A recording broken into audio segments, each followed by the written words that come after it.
pagputok ng bulkan ay isang natural na proseso kung saan ang magma, tunaw na bato, gas, at abo na nasa ilalim ng lupa ay lumalabas sa ibabaw ng mundo. Narito ang mga pangunahing dahilan kung bakit ito nangyayari. 1. Paggalaw ng tectonic plates. Ang labas na bahagi ng mundo ay binubuo ng malalaking tipak ng bato na tinatawag na tectonic plates. Kapag ang mga ito ay nagbabanggaan o naghihiwalay, subduction, ang isang plate ay lumulubog sa ilalim ng isa pa. Dahil sa sobrang init sa ilalim, natutunaw ang bato at nagiging magma.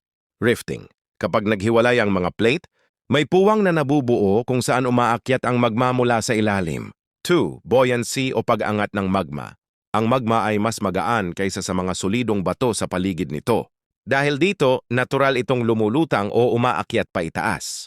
Habang umaakyat ang magma, naghahanap ito ng mga bitak o weak spots sa balat ng lupa, crust, hanggang sa makalabas ito sa bunganga ng bulkan. 3. Pressure ng gas. Sa loob ng magma, may mga natutunaw na gas gaya ng water vapor, carbon dioxide at sulfur dioxide.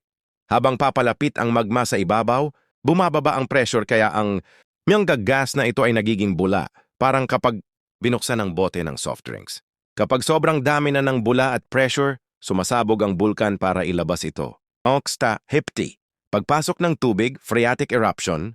Minsan, ang mainit na magma ay tumatama sa underground water o tubig sa loob ng bulkan. Huwag tubig di ay biglang nagiging steam o singaw na may matinding pressure na nagiging sanhi ng pagsabog kahit wala pang lumalabas na bagong lava. Tandaan, hindi lahat ng pagputok ay pare-pareho. Mayroong effusive, tahimik na pag-agos lang ng lava, at mayroon ding explosive, marahas, na pagsabog na may kasamang abo at malalaking bato.